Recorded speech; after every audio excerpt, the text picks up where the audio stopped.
Pakistan stock data channel में खुशामदीद। उम्मीद है आप खैरियत से होंगे। तो देखते हैं मार्केट का कैपमैन एनालिसिस। यार अमूमी तौर पे हम वीकेंड पे वीडियो बनाते हैं, लेकिन बातें बहुत सारी इकट्ठी हो गई थी, तो हमने कहा ट्राई करते हैं कि आज अगर हमें जुमेरात को मौका मिल जाए और मार्केट टाइम पे हम अगर जुमे को वीडियो चढ़ा दें तो कोशिश करते हैं। ये तो बाद में पता लगेगा कि कामयाबी हुई कि नहीं। बहरहाल आज तो मार्केट ने बहुत ऊपर का मूव ले लिया है, और जैसे कि आप सबको पता है कि चीफ जस्टिस साहब की अपॉइंटमेंट हो गई है, तो हमने तो आपको जब वो फैज़ हमीद साहब का जो हुआ था तब से कहा था कि भाई अब मार्केट संभलनी शुरू हो जाएगी, और उसके बाद हमने यही कहा था कि अगर बस फाइनल किसी चीज़ का इंतज़ार करना है तो चीफ जस्टिस की अपॉइंटमेंट का इंतज़ार कर लें। तो और अभी तक तो हमारी असेसमेंट उस हिसाब से ठीक ही रही है कि फैज़ हमीद के बाद से ही मार्केट को ज़्यादा नीचे नहीं गई उस मसले के बाद से, और अब चीफ जस्टिस की अपॉइंटमेंट के बाद काफ़ी काफ़ी स्मूथली ऊपर की तरफ जा रही है। अभी बज़ाहिर लग तो नहीं रहा कोई बड़ा एहतजाज हो, या कोई एहतजाज हो तो वो कोई इफेक्टिव हो, लेकिन बहरहाल हालात को देखते हुए हमने भी अब अपनी स्ट्रेटजी काफ़ी हद तक बदल ली है। कुछ हम पहले भी इसका जिक्र कर चुके हैं, और वो ये है कि हम अब अच्छे अच्छे शेयर्स में पोजीशंस ले रहे हैं थोड़ा लॉन्ग टर्म के व्यू के हिसाब से। जो हम पहले थोड़ी सी बीच में शॉर्ट टर्म ट्रेड्स कर लिया करते थे, अब हम उसको आहिस्ता आहिस्ता बहुत कम कर रहे हैं। मुकम्मल तो ख़त्म नहीं होगी, लेकिन फिर भी कम कर रहे हैं, क्योंकि शेयर्स जो है ना अब ऊपर से ऊपर निकलते जा रहे हैं। परफॉर्मेंस भी अक्सर शेयर्स की अच्छी आ रही है, लेकिन अब शेयर्स जो है ना वही ट्रेजेक्ट्री है कि अब लॉन्ग टर्म का व्यू, क्योंकि देखिए आपने इंडिविजुअल शेयर्स में कई दफ़ा देखा होगा कि शेयर को इतना ऊपर लेके जाते हैं कि कोई सोच भी नहीं सकता, या जब नीचे लाए तो इतना नीचे ले आते हैं कि सोच भी नहीं सकता। उसी तरह मार्केट का ही है कि मार्केट को भी इतना नीचे ले गए थे कि कोई सोच नहीं सकता, और उसके बाद जब ऊपर आई तो लोग अभी तक परेशान है, कंफ्यूज हैं, और लोग यही सोच रहे हैं कि भी इतनी ऊपर आ गई है। लेकिन यहाँ पे लोग समझ रहे हैं कि इतनी ऊपर आ गई है, और जी अब करेक्शन आएगी, करेक्शन का वेट करो, करेक्शन का वेट करो, लेकिन शेयर्स ऊपर से ऊपर ही निकलते जा रहे हैं, खसूसन अच्छे शेयर्स। बीच में कहीं पे किसी दिन करेक्शन आ भी जाती है, तो वही बात है कि हम तो अब लॉन्ग टर्म का व्यू ले रहे हैं। आप लोग अपना अपना फैसला खुद कर लें। और अच्छी डिविडेंड यील्ड वाले शेयर्स भी अब कम होते जा रहे हैं, मतलब उनकी प्राइसेस इतनी ऊपर आ गई हैं कि उनकी यील्ड जो है वो थोड़ी सी अब उतनी अट्रैक्टिव आहिस्ता आहिस्ता नहीं है। तो अब हमें जो है ना, हमें लगता है कि अब बहुत सारे ऑलरेडी बहुत सारे शेयर्स इस तरह के चल चुके हैं जो डिविडेंड नहीं देते, लेकिन जिनकी अर्निंग अच्छी हो रही है, प्राइस अर्निंग कम है, आहिस्ता आहिस्ता वो भी ऊपर निकल गए हैं, और वो ज़्यादा ऊपर निकल जाते हैं, कैपिटल गेन में ज़्यादा मिल जाता है।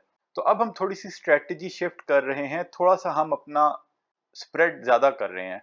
पहले हमने अगर 20 शेयर्स में कोई ज़्यादा इन्वेस्टमेंट की होती थी, अब हम उसको 40-50 पे ले जाएंगे, और अगेन लॉन्ग टर्म व्यू के साथ, क्योंकि ये भी नहीं पता चलता एक दिन एक शेयर चल जाता है, अगले दिन दूसरा। तो हम उस तरीके से अब थोड़ा सा इसको आगे लेके चलेंगे।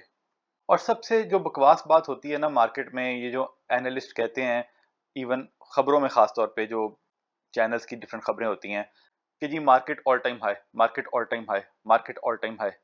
देखिए अब एक दफा मार्केट ऑल टाइम हाई चली गई है, पर इसका ये मतलब तो नहीं ना ऑल टाइम हाई को टच करके फिर उसने नीचे आना है। अब अगर यहां से अगले 100 दिन में मार्केट रोजाना सिर्फ एक एक पॉइंट ऐड करती है, सिर्फ एक एक पॉइंट, तो रोजाना वो ऑल टाइम हाई लगा लेगी। तो इसलिए लोगों की इस बात पे बिल्कुल भी आप जो है ना ध्यान ना दें। आता जाता इनको कुछ है नहीं, पता होता नहीं है मार्केट है क्या, चलती किस तरह है, और बस हवा में बातें करते हैं। तो इस चीज की बातों पे टेंशन ना लें, वरना लोग यही कहते रहते हैं ये ऑल टाइम हाई पे है, अब तो ये गिरेगी, ऑल टाइम हाई पे गिरेगी। हमने अपने एक दोस्त को मशवरा दिया था कि भाई अभी भी वक्त है, स्टॉक मार्केट में आ जाओ, तकरीबन 66,000 पे थे। तो उसने कहा था नहीं जी अब मार्केट गिरेगी। मार्केट गिरी तो थी वैसे वहां पे, लेकिन वहां से गिर के ना देखें कहाँ पे आ गई है, और उसने आज तक स्टॉक मार्केट में एंट्री नहीं की। और अभी भी हम जब डिस्कस करते हैं कि भाई देखो हमारे शेयर में प्रॉफिट हुआ इसमें, तो अभी भी वहां से यही जवाब आता है कि जी मार्केट अब बहुत हाई है, अब गिर जाएगी। तो जिनको ठीक से पता नहीं होता ना, फिर वो हवा में इस तरह बातें करते हैं। तो हमारा तो अगेन वही स्टांस है कि थोड़ा लॉन्ग टर्म व्यू, और माशाल्लाह से पिछले कुछ अरसे में इतना मुनासिब प्रॉफिट बना है तो हम अफोर्ड कर सकते हैं रिस्क लेना। तो इसलिए हमारा तो यही ख्याल है कि अब इसको थोड़ा सा इसमें जो है ना अब शॉर्ट टर्म प्रॉफिट्स बहुत ज़्यादा बुक करने की ज़रूरत नहीं, थोड़े थोड़े बेशक करते रहें, बहुत ज़्यादा जल्दी प्रॉफिट्स बुक करने को भी अब अवॉइड करना चाहिए लॉन्ग टर्म व्यू लेके। अच्छा जी, फिर अटक रिफाइनरी में पिछले दिनों से कुछ काफ़ी मूव बनी। पिछले दिनों में इसका किसी ने हमसे पूछा भी था, तो हमने अपना कहा था कि भाई हमारा भी इंटरेस्ट नहीं है और रिजल्ट भी इतना अच्छा नहीं आया, लेकिन एकदम ये मूव बनी क्यों?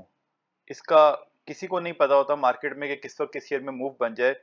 बहरहाल कुछ लोगों की वीडियो में ही हमने सुना कि मार्केट में रूमर्स हैं कि जी फौजी ग्रुप ये खरीदना चाहता है, और अगेन वही बात है कि अगर कोई वाकई में अगर कोई ग्रुप ये कंपनी खरीदना चाहता है तो फिर ये आहिस्ता आहिस्ता इसकी वैल्यू ऊपर जाएगी, अपनी बुक वैल्यू के आसपास चली जाएगी। लेकिन पॉइंट ये है कि ये खबर अभी रूमर है, अगर ये रूमर गलत साबित हुए तो यहाँ से ये हो सकता है उतना नीचे भी चला जाए, और अगर रूमर सही साबित हुए तो खबर तब आउट होगी जब ये पहले बहुत ऊपर जा चुका होगा।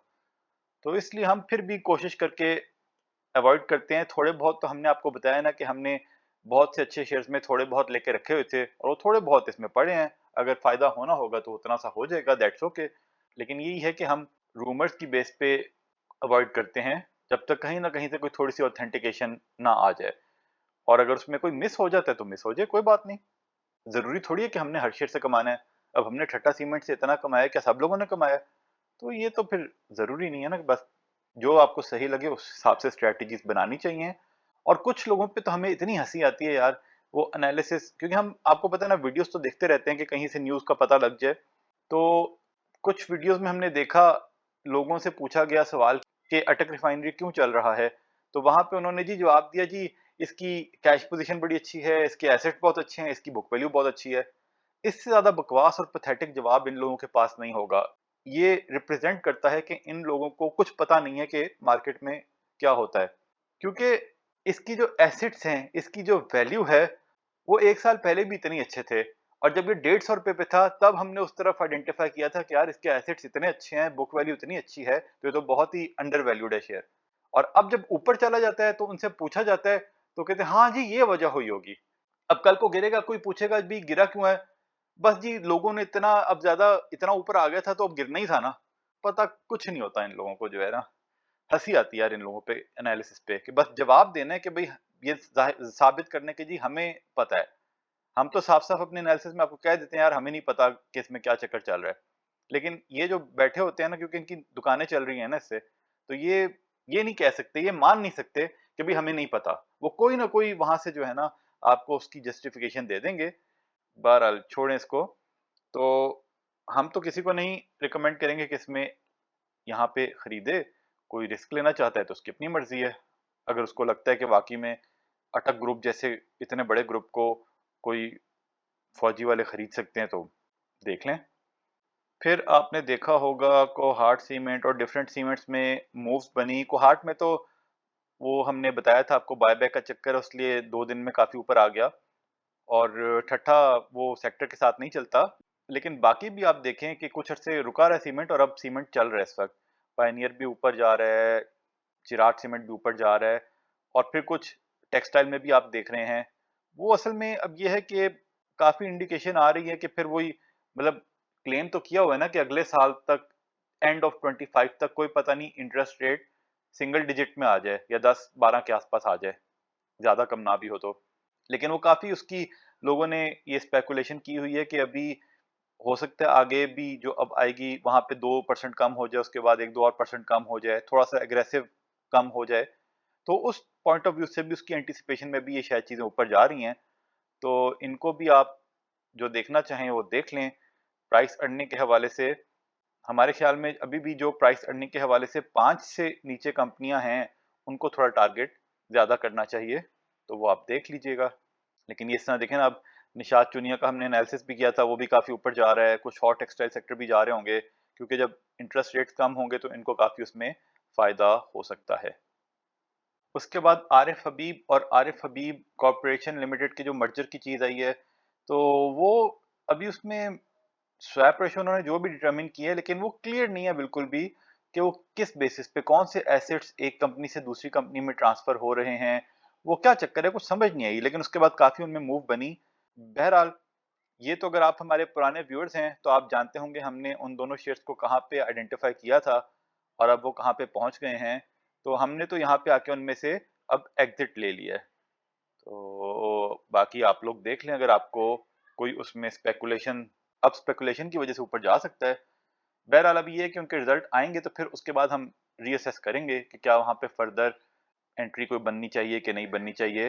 रिजल्ट जो है एएचएल के तो हमें लगता है वैसे काफ़ी बेहतर आ सकते हैं, क्योंकि वो सिक्योरिटीज में इन्वेस्ट भी करते हैं ना, और मार्केट इतने अरसे से इतनी ऊपर है, तो हो सकता है वहां से वो काफ़ी ऊपर भी चले जाएं। अच्छा जी, अब कुछ अपडेट्स हैं एजीएम के हवाले से, कैपको, एनपीएल और एनसीपीएल की। अब कैपको की एजीएम में वैसे तो 3 साल हो गए हैं जब से ये यही कह रहे हैं कि भाई हम कुछ कंपनी को ग्रो करेंगे, आगे फैलाएंगे, कुछ ना कुछ करेंगे, और अभी तक कुछ नहीं कर रहे। और वो बस उन्होंने पैसे डिपॉजिट किए हुए हैं, वहां से थोड़ा बहुत वो कमा रहे हैं और डिविडेंड दे रहे हैं। और डिविडेंड देने पे वो समझते हैं कि हम कोई पता नहीं बहुत बड़ा एहसान करें शेयर होल्डर्स पे, जबकि असल में वो शेयर होल्डर्स के पैसे हमारे मुताबिक तो उन्होंने दबाए हुए हैं। क्योंकि ये मैटर नहीं करता कि डिविडेंड यील्ड कितनी है। एक ज़माने में तो कैपको की प्राइस 90 होती थी, जिसने वहां पे खरीदा हो उसको तो 8 रुपए का डिविडेंड कोई डिविडेंड यील्ड नहीं देगा ना। और कंपनी की असल में वैल्यू होती है रिटर्न ऑन इक्विटी। तो अगर उसकी इक्विटी 60 बिलियन की है और उसकी जो कमाई है, अर्निंग पर शेयर वो 4 रुपए है, तो ये तो 10% भी नहीं बनता। तो असल में कंपनी की परफॉर्मेंस उसकी बेसिस पे जज होती है, लेकिन ये लोग जो है ना शेयर होल्डर्स को बेवकूफ़ बनाते हैं। बहरहाल कुछ कर नहीं सकते इस पे। लेकिन पिछले साल भी उन्होंने बहुत कहा था कि भाई हम कुछ ना कुछ कर रहे हैं और जल्दी खुशखबरी मिलेगी, और इस साल भी उन्होंने यही कहा है कि जल्दी आपको खुशखबरी मिलेगी, कि कहीं ना कहीं पे हमने बिडिंग की हुई है तो वहां से कुछ ना कुछ आपको मिलेगा कि भाई हम ये करेंगे वो करेंगे। और कुछ और भी बैटरीज के बारे में भी शायद सोच रहे हैं, ये इलेक्ट्रिक गाड़ियों के। मतलब साफ सी बात है, उनका इरादा ये है कि ये कंपनी को जब तक ये पैसे वो चला सकते हैं ना चलाएंगे। अगर कोई प्रोजेक्ट मिलेगा तो ठीक है, प्रोजेक्ट नहीं मिलेगा तो इन्होंने कंपनी चलाए रखना है, इन्होंने इसको खत्म नहीं करना। और यही है कि अगर इस तरीके से वो 7-8 रुपए का डिविडेंड देते रहें तो 10 साल तक तो कंपनी चल जाएगी इनकी। तो बस उस हवाले से कैपको में बेशक इस रेट पे बैठे रहें।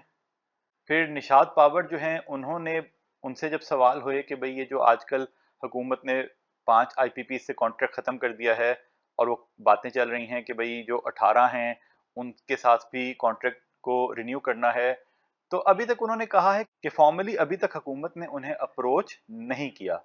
लेकिन जो हालात चल रहे हैं, हमें लगता है कि दिस इज इनएविटेबल, ये करेंगे। अभी नहीं तो 3-4 महीने बाद, 6 महीने बाद कर लेंगे, बज़ाहिर तो ऐसे ही लग रहा है। लेकिन अभी उनके पास इसका कोई जवाब नहीं था कि अगर हुकूमत अप्रोच करेगी और कॉन्ट्रैक्ट टर्मिनेशन की बात होती है या टेक और पे से टेक एंड पे की बात होती है तो क्या इम्पैक्ट होगा।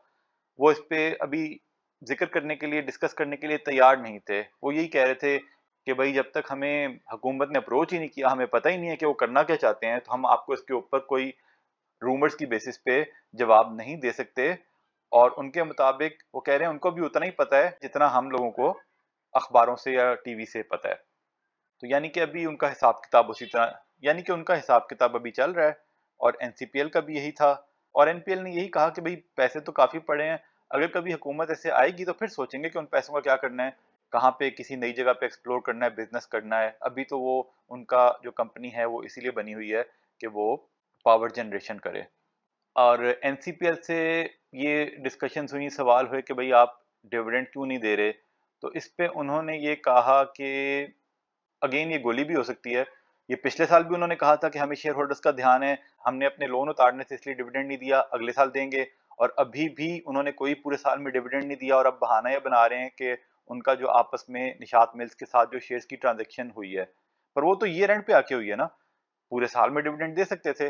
तो अभी भी यही कह रहे हैं कि नहीं हम देंगे देंगे, लेकिन कोई कमिटमेंट नहीं कि कब देंगे।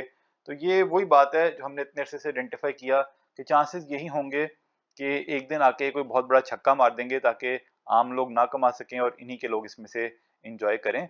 तो फिर भी अगेन वही बात है कि कंपनी की वैल्यू को देखते हुए इसमें भी इन्वेस्टमेंट थोड़ी बहुत होनी चाहिए।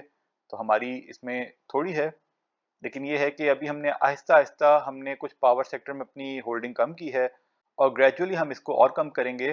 क्योंकि अगर इनसे वो टेक और पे से टेक एंड पे हो जाता है, फिर कुछ पता नहीं इनका क्या होगा।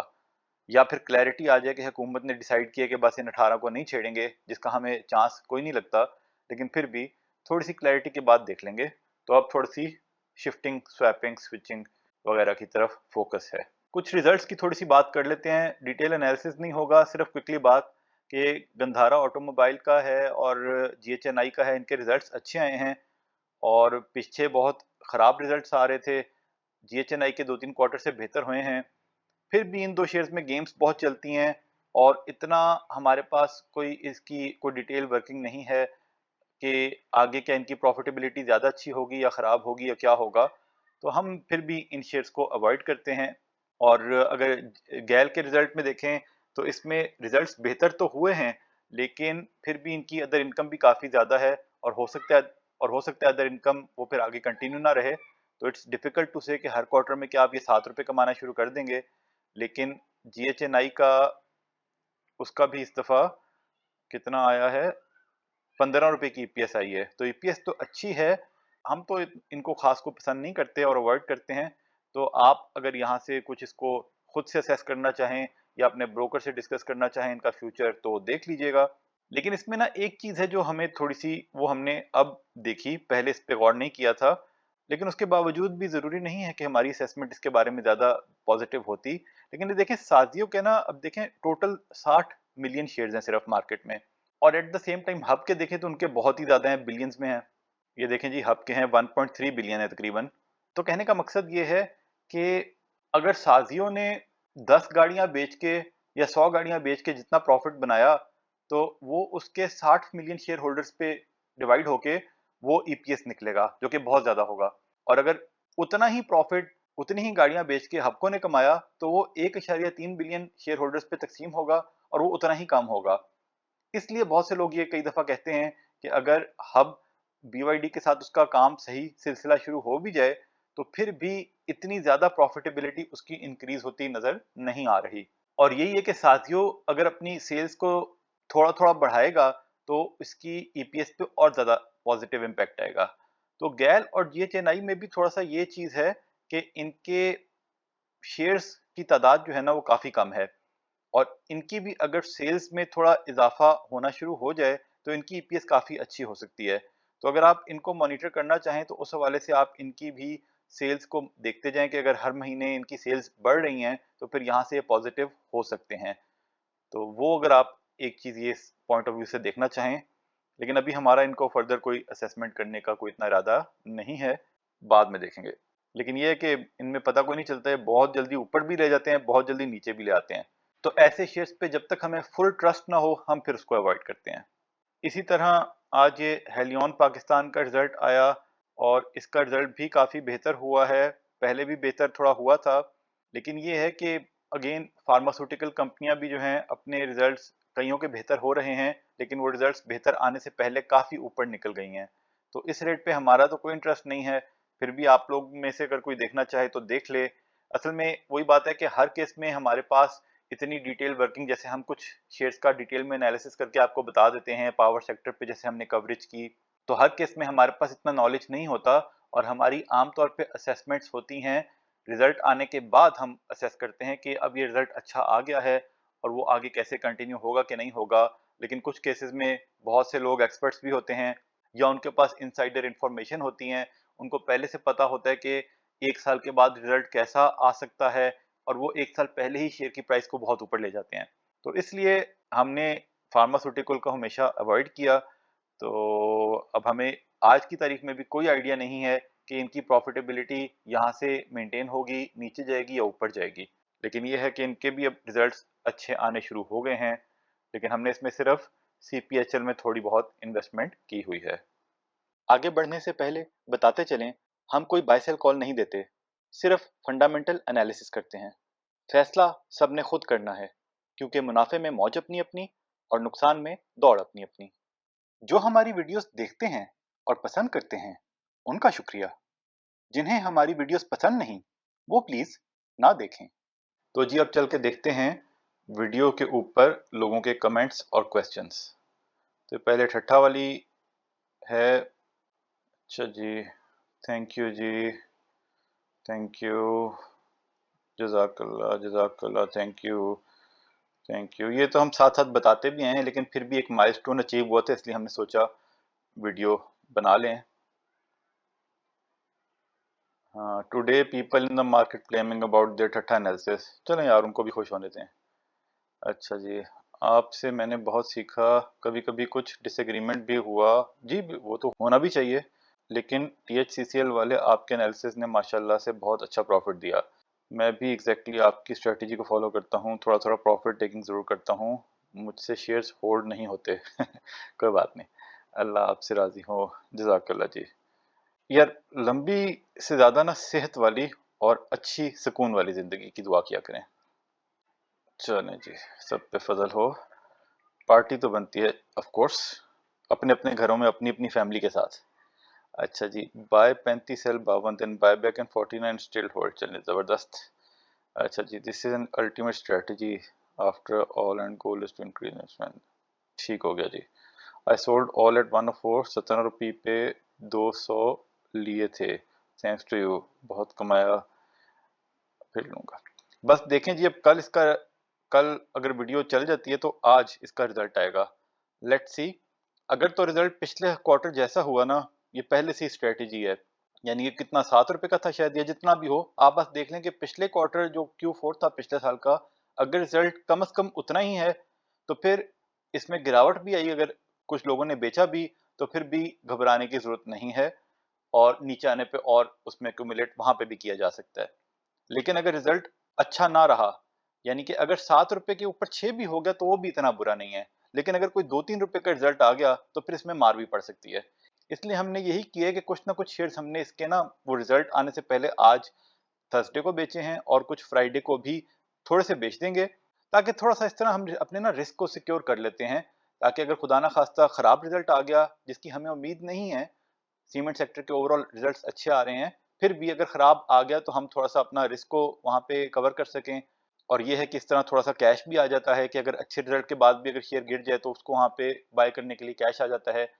और अगर फॉर एग्जांपल कोई बहुत अच्छा रिजल्ट आ गया, 8-9 रुपए की ईपीएस क्वार्टर में आ गई, और हो सकता है उसको अपर कैप लग जाए, तो फिर जब मौका मिलेगा और दोबारा बाय करने का, तो थोड़े से शेयर्स थोड़ा ऊपर बाय कर लेंगे। जैसे आपने यहाँ पे 104 के बाद आपको 117 पे भी सही लगा, आपने बाय कर लिया। वैसे हमें लगता है कि आपने 117 पे बाय इसलिए किया क्योंकि आपने समझा होगा कि 116-50 इसकी रेजिस्टेंस है, उसको क्रॉस किया तो आपने सोचा कि शायद इसमें ब्रेकआउट हो गया है। लेकिन हमें लगता है कि ठट्टा सीमेंट वैसे टेक्निकल्स के हिसाब से कोई इतना नहीं चलता, क्योंकि इसमें उस तरह वॉल्यूम्स नहीं लगते ना, तो इसमें बस जो गेमर्स हैं वो गेम बनाते हैं। तो जी ठाठा जी। And sir please review TOMCL. यार उसका जब रिजल्ट आया था तो शायद हमने किया था, तो बहरहाल ठीक है वो भी। अभी किसी ने हमसे उसका रिव्यू करवाया था कि वो 40 पे था और ठट्ठा 50 पे था, कि इन दोनों में से कौन सा अच्छा है, तो वो हमने किया था रिव्यू, और हमने साफ साफ जो है ना आपको बता दिया था कि ठट्ठा और उसमें कोई मुकाबला ही नहीं है। तो अब रिजल्ट सामने है आपके।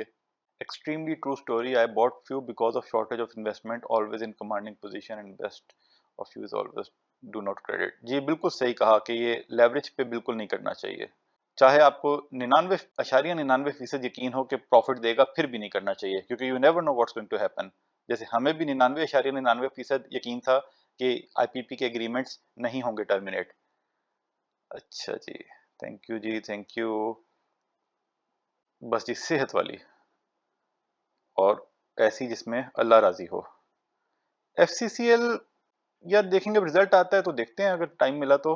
लेकिन एफसीसीएल भी है कि अभी प्रॉफिटेबिलिटी उसकी उतनी अच्छी नहीं है, और अगेन वही बात है कि उसके भी वो शेयर्स बहुत ज़्यादा हैं, तो फिर जाना कई दफ़ा ऐसे शेयर्स का मुश्किल होता है ऊपर ज़्यादा जल्दी। एलपीएल पे एनालिसिस करें इंक्रीज हो कमिंग वीक में, और NBP in future after pension के। यार बैंक्स को तो हम देखते नहीं है, फॉलो नहीं करते, इसलिए हमें पता भी नहीं उनमें क्या चल रहा है।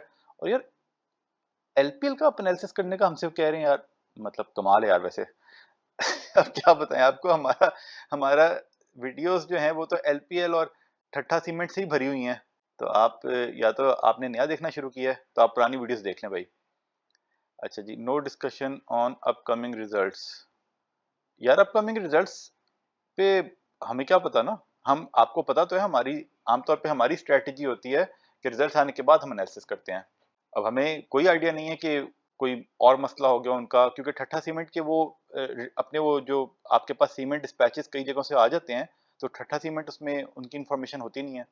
या तो ये हमें पता लग जाए कि इनके पिछले क्वार्टर जितने ही डिस्पैचेस हुए हैं, तो हम एज्यूम कर सकते हैं कि भाई जितनी ईपीएस क्वार्टरली में थी उतनी ही आगे होगी।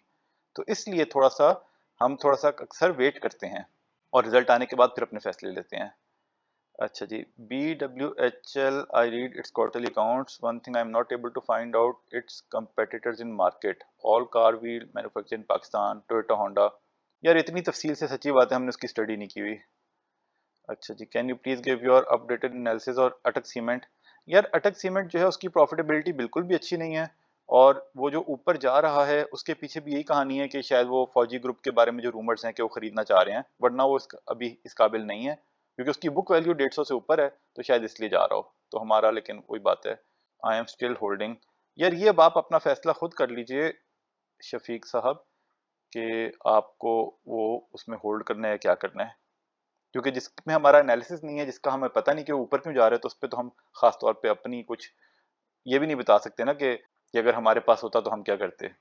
अच्छा जी, shame on them, this credit goes to you when we first decide to buy, when company said they have a program to buy back, though after that for 6 months it was not running. I also got piss off. अच्छा, that time I got out, but as soon as started to run I jumped back. बस यार ये वही बात है कि ये technicals के पीछे लगाए रखते हैं और लोगों को सही लर्निंग करने नहीं देते। Looks like you have insight of market LPL and NPL buy किया था। Cap man identified THL 18 still holding 40% of mine, kind discuss. उन्होंने भी बायबैक का बोला है। यार अच्छा, ये इनसाइट्स नहीं है मार्केट में, ये सिर्फ ये शेयर्स की मूव्स देख के अंदाजा हो जाता है। जैसे हमने ठट्ठा को सिर्फ उसकी ईपीएस पे नहीं बार बार उसको हाईलाइट किया था, हम उसको डेली बेसिस पे ऑब्जर्व करते थे और हमें उसके ट्रेंड्स का थोड़ा अंदाजा हुआ था कि इसमें गेमें किस किस्म की डाली जाती हैं। तो वहां से फिर इसमें हमने ज्यादा एंट्री खुद भी बनाई और आपकी भी तवज्जो दिलाई। उसी तरह आपको खुद भी अब तो इस बात का अंदाजा है कि निशात ग्रुप वाले शेयर्स में काफी टैंपटास होता है, तो वही चक्कर है। अच्छा, लेकिन यही बात है कि एलपीएल जो है, अभी आपको पता है इनका रिजल्ट बड़ा अच्छा है इस क्वार्टर का, उसको अभी हम देख लेते हैं। और इन्होंने वही बात है कि उतने अच्छे रिजल्ट के बाद भी क्वार्टर में डिविडेंड कोई नहीं दिया, तो इनका पता कोई नहीं है कि ये सारे पैसे जो हुकूमत से मिले वो अपनी जेब में रखें कि जी के अब हम कोई नई कंपनी खोलेंगे, इससे कोई नया बिजनेस शुरू करेंगे और डिविडेंड देना ही बंद कर दें। इन लोगों का पता कोई नहीं है, तो इसलिए थोड़ा सा केयरफुल भी होना जरूरी है। अच्छा, जेएस इन्वेस्टमेंट ने कोई आइडेंटिफाई किया है कि वो बायबैक करना चाहते हैं। जेएसएम ईटीएफ का तो हमें नहीं पता कि इन्होंने कोई बायबैक का बोला है। बहरहाल अगर आज आपने इनकी मूव देखी हो कि आज तो एफएफसी और एफएफबीएल में छिकपट छिकपट हुआ है, तो अगर आप इनको जाके देखें इनके पोर्टफोलियो में, और ओजीडीसी भी आज ऊपर गया है, तो इनके पोर्टफोलियो में सारे शेयर्स हैं, इसलिए ये भी आज बहुत ऊपर निकला हुआ था। मैंने आपसे ये बताया था ना कि ये तो अगर अच्छे शेयर्स इनके पोर्टफोलियो में रहें तो ये आहिस्ता आहिस्ता ऊपर जाएगा, और आहिस्ता आहिस्ता जाने वालों को लोग देखते नहीं है, लेकिन कोई पता नहीं है एक साल में कहाँ पे निकल जाए, अगर इनका पोर्टफोलियो इसी तरह अच्छे शेयर्स पे चलता रहे और वो शेयर्स आगे निकलते रहें। तो हमने तो इसमें पोजीशन होल्ड करके थोड़ी सी बना ली है, और हम यही सोच रहे हैं कि इसमें जितनी भी पोजीशन बनानी है ना हमने एक साल के पॉइंट ऑफ व्यू से, वो 12 से नीचे नीचे बना लें। तो अभी हो सकता है हम आगे आने वाले, क्योंकि 12 के आसपास तो पहुंच गया है, आगे आने वाले एक हफ्ते में शायद हम इसमें थोड़ी सी होल्डिंग अपनी बढ़ा लें, और उसके बाद फिर हम इसमें ज्यादा ट्रेडिंग नहीं करेंगे, इसको एक साल के होराइजन में हम लेके चलेंगे। अच्छा जी, Q&A था ये जी, थैंक यू जी, थैंक यू। अच्छा जी, हाँ हाँ हाँ सर जी। और माती वाले स्टॉक्स शेयर करें, माती वाले यार, असल में वीडियो में कई दफा कोई बात हम करते हैं ना, तो आप वो पढ़ के शायद वहां से कोई कमेंट करते हैं, लेकिन फिर अब हमें भूल गया होता है कि क्या बात हुई थी, लेकिन कम से कम ये पता लग रहा है कि आप खुश हैं, तो ये अच्छी बात है। I have learned a lot of experience of PSX from your videos, जज़ाकल्लाह जी। अच्छा जी, Ali Hasan, PSX safe smart play, ठीक हो गया जी, माशाल्लाह, अल्लाह माशाल्लाह to you and my prayers for you, जज़ाकल्लाह।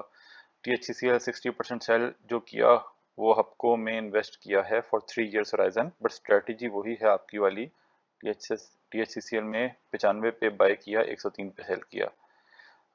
यार इसमें आपने खुद देखा है पीछे, अभी ये कोई 106 116 पे लेके गए, फिर 106 पे लेके आए, फिर 116 पे लेके गए, फिर 110 पे लेके आए, फिर आज 118 19 20 पे लेके गए, फिर 114 15 पे लेके आए।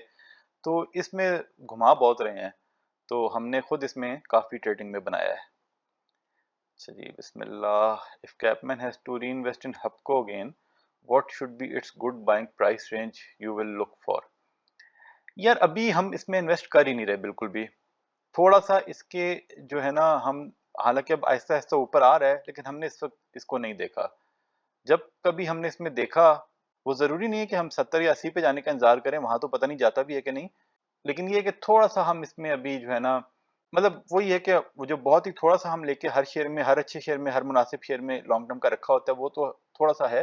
लेकिन अगर थोड़ा बढ़ाना हो तो वो उसका रेट नहीं है, वो हालात देख के करेंगे। और अभी वही बात है कि हमें दूसरे बेहतर शेयर्स नजर आ रहे हैं, तो अभी हम, जरूरी नहीं है ना कि हर शेयर में आप घुस जाएं, लेकिन अगर आपको अच्छा लगता है तो आप जरूर करें। Sir, what is your opinion on non sharia stocks like LPL? I want to invest in FFC, Colgate, Indu and many others but confused.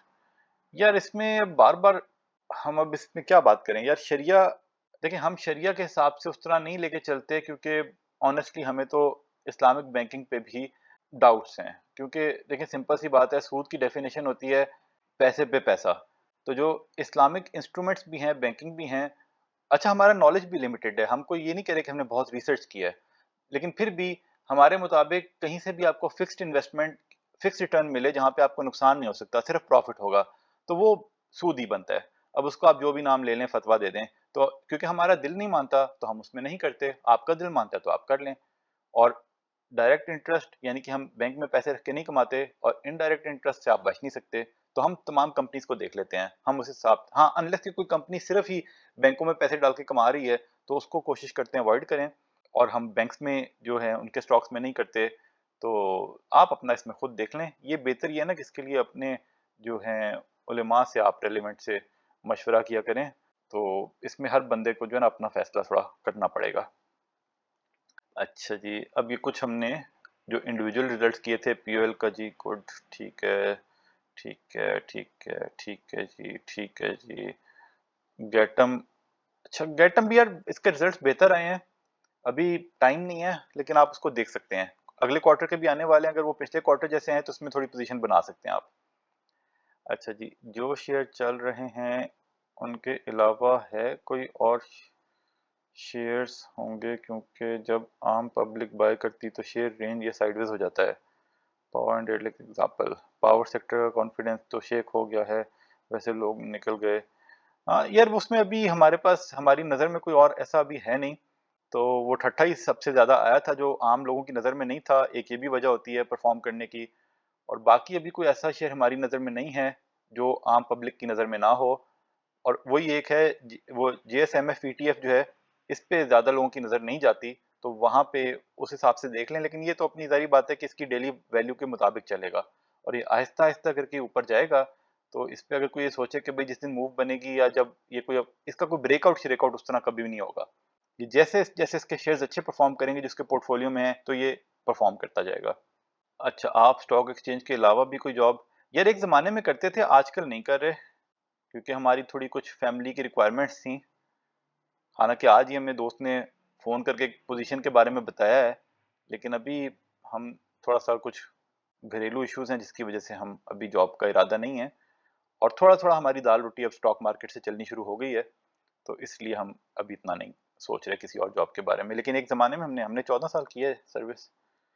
अच्छा जी, most of the time sir analysis is always helpful in making decision.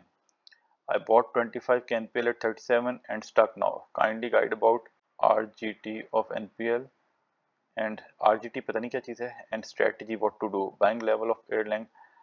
यार हम तो आपको बता चुके हैं इस पे, तो अगर आप देखते हैं हमारी वीडियो, हमने तो एनपीएल को जिस दिन लोड लॉक लगा था वहाँ पे अच्छा खासा बाय किया था, और बल्कि उसके बाद कुछ हमने बेच भी दिया, हमारी एवरेज भी कम हो गई।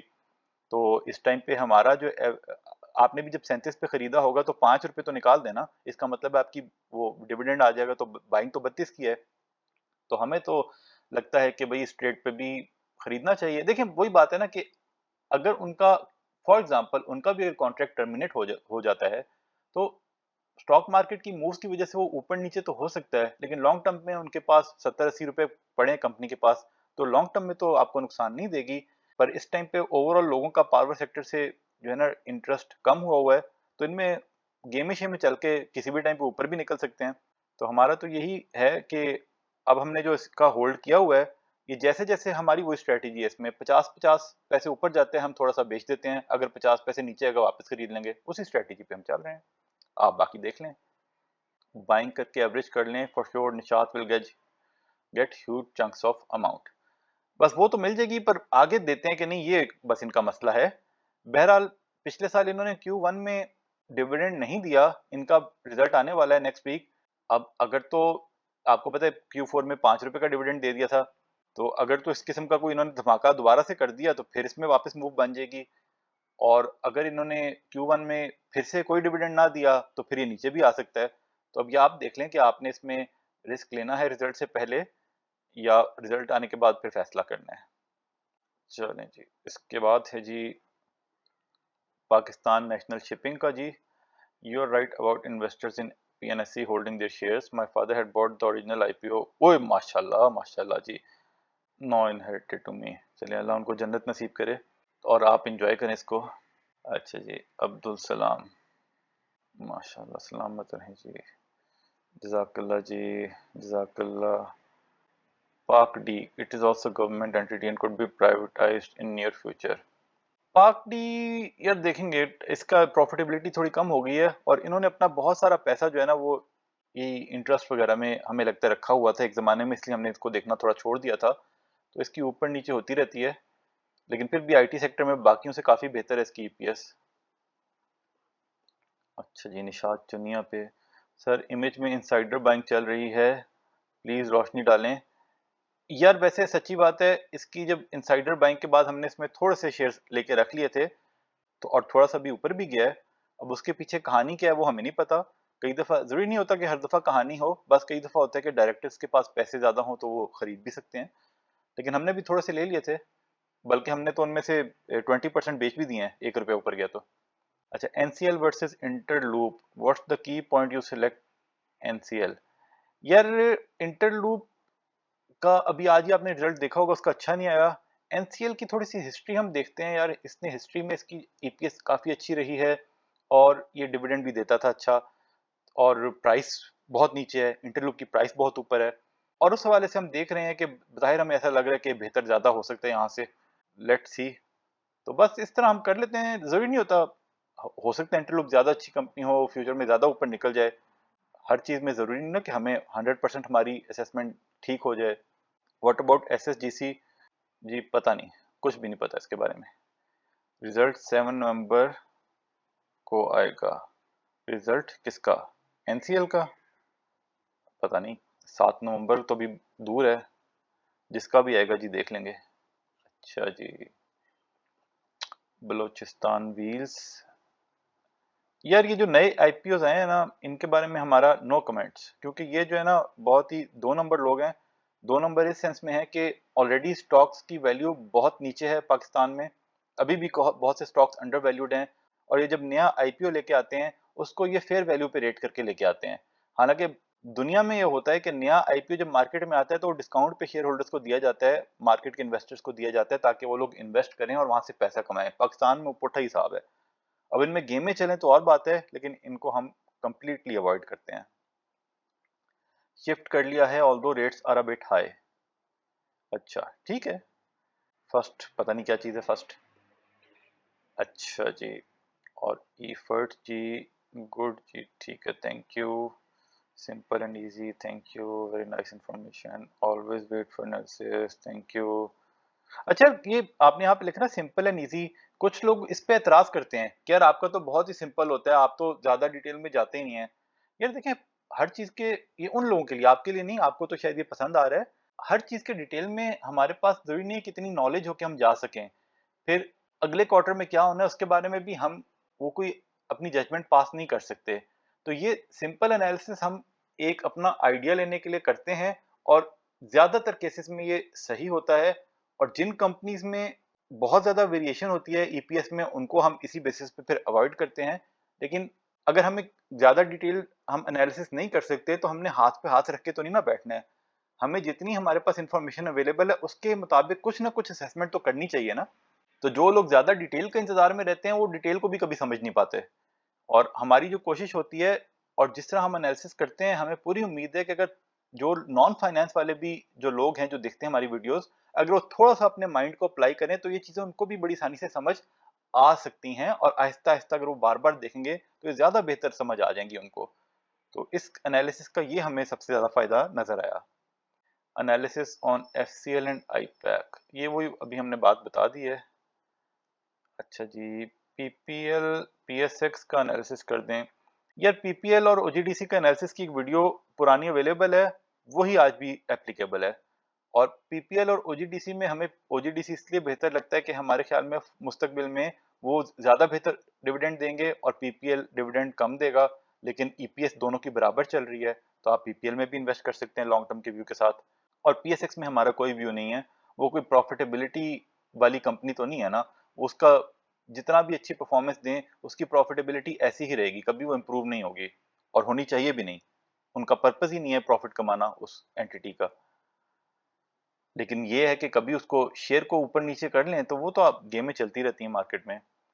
एफएफसी की बाइंग रेंज एफएफबीएल के मर्जर एजीएल के एक्विजिशन के बाद क्या होना चाहिए? यार कोई आइडिया नहीं है इसका जो है कि क्या होना चाहिए। हम तो एफएफसी की सिर्फ असेसमेंट डिविडेंड यील्ड के हवाले से करते हैं, और अब अगला रिजल्ट आएगा तो पता लग जाएगा कि उस हवाले से अगर अगर पिछले क्वार्टर जैसा रिजल्ट अभी भी चलता है तो ये अभी भी बहुत अच्छा है। और आज आपने खुद ही देखा कि इन दोनों में कैसी मूव बनी है, क्योंकि एफएफबीएल का रिजल्ट बड़ा अच्छा आया। और इसमें एक बड़ी इंपॉर्टेंट बात है कि और आप देख रहे हैं कि एफएफबीएल का पिछले कुछ अरसे से रिजल्ट काफी अच्छा आया है और उन्होंने डिविडेंड 1 रुपए का नहीं दिया। अब जब ये मर्ज हो जाएगी तो एफएफसी जो ग्रुप बन जाएगा या एफएफसी एंटिटी होगी, उसके पास डिविडेंड देने के लिए फालतू पैसे आ जाएंगे, और हो सकता है वो अपना डिविडेंड थोड़ा सा इंक्रीज करें या कम से कम मेंटेन तो लाजमी करने की उम्मीद हमें नजर आती है।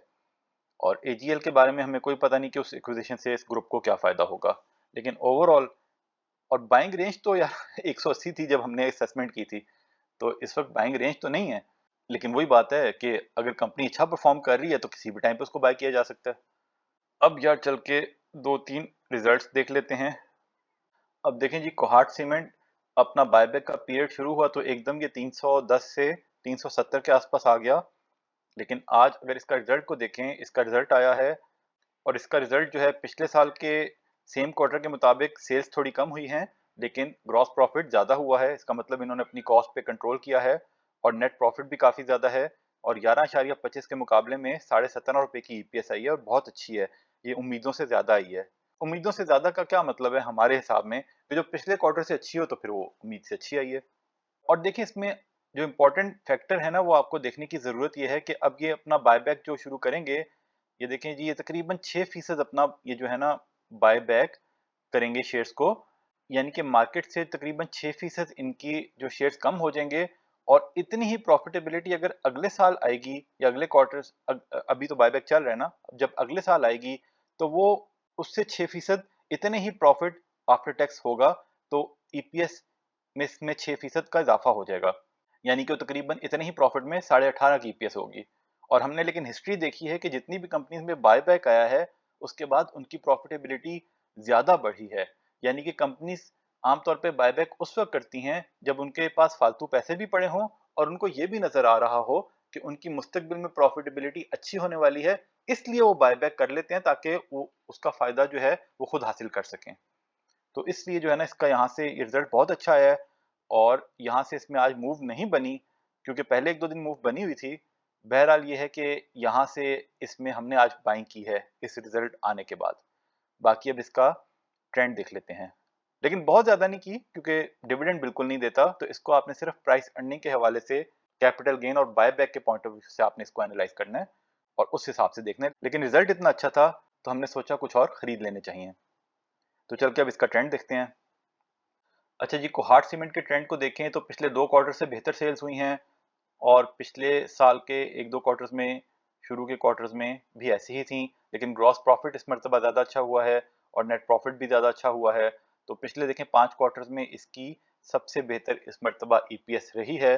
और अज्यूम करें, क्योंकि देखें सीमेंट सेक्टर जो है, बहुत से एनालिस्ट का ख्याल है कि ये अभी सीमेंट सेक्टर इतना अच्छा परफॉर्म नहीं कर रहा, मतलब in terms of sales.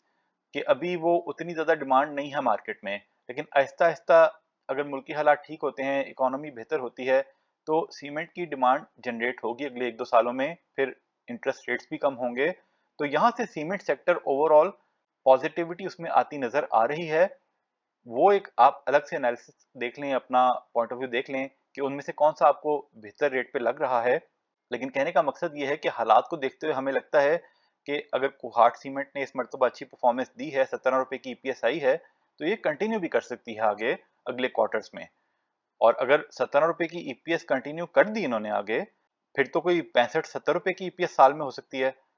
It's too early to से, लेकिन फिर भी इस एंटिसिपेशन में अगले क्वार्टर तक इसकी वैल्यू मूव कर सकती है और बायबैक भी होना है, उसकी वजह से भी पॉजिटिविटी हो सकती है।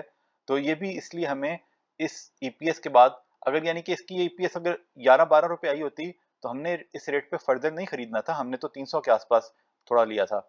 लेकिन ये है कि इस रेट पे भी हमें लगा कि इसमें इन्वेस्टमेंट की जा सकती है थोड़े लॉन्ग टर्म व्यू के साथ। लेकिन अगर शॉर्ट टर्म में ऊपर चला गया तो फिर हो भी सकता है हम इसमें कुछ प्रॉफिट टेकिंग कर भी लें। लेकिन बहरहाल हमें ये इस ईपीएस के बाद, रिजल्ट्स के बाद, ये काफ़ी बेहतर लगा। लेकिन आज इसमें फर्दर मूव नहीं बनी। कई दफ़ा अच्छा रिजल्ट आने के बाद भी मूव बनने में 1-2 दिन लग जाते होते हैं। लेकिन इसमें मूव, क्योंकि अगेन वही बात है कि बायबैक का फैक्टर भी चल रहा है, तो मूव बनेगी। लेट्स सी अब कल बनती है या 2-3 दिन के बाद बनती है, लेकिन हमें लगता है कि इसमें मूव बनेगी।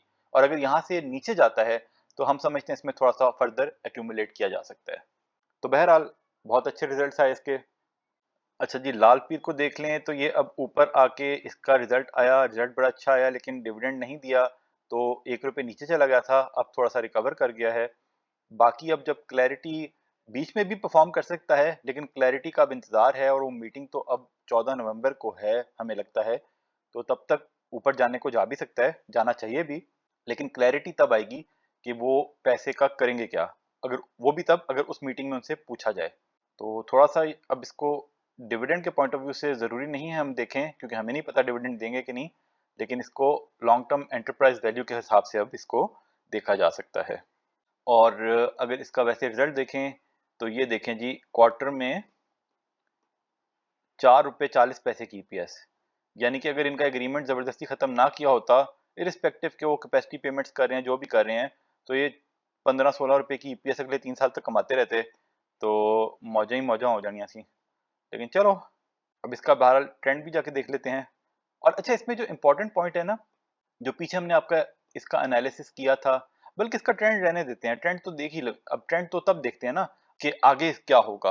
अब इस कंपनी का तो आगे कुछ भी नहीं होना, 1 अक्टूबर से खत्म हो गया इनका, तो अब उसके बाद कोई पेमेंट नहीं होगी, मतलब कोई नई पेमेंट नहीं, इनको कोई नई इनकम नहीं होगी, तो ट्रेंड देखने की जरूरत नहीं है। लेकिन इंपॉर्टेंट पॉइंट क्या है कि जो हमने इसका लास्ट एनालिसिस किया था, उसमें हमने जो आपको बताया था कि इनको कितना कैश मिल सकता है, उसमें 4 रुपए का इजाफा हो जाएगा, क्योंकि 30 सितंबर तक का इनको पेमेंट तमाम निकलेंगी, और पहले हमारे पास एनुअल अकाउंट्स अवेलेबल थे उस एनालिसिस के लिए, तो ये उसमें 4 रुपए का इजाफा हो जाएगा।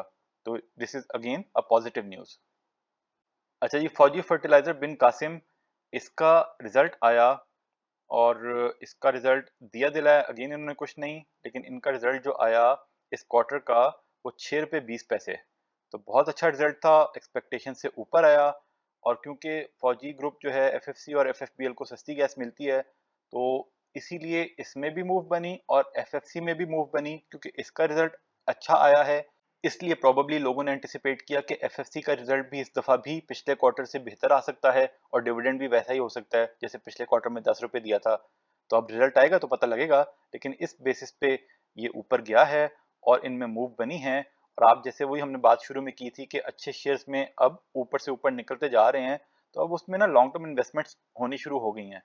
तो अब हमें ये नहीं सोचना चाहिए कि मार्केट ऑल टाइम हाई पे है तो अब यहाँ से नीचे आएगी, आने को आ भी सकती है, लेकिन लॉन्ग टर्म में हमें तो लगता है कि कुर्सी की पेटी को बांध लेना चाहिए।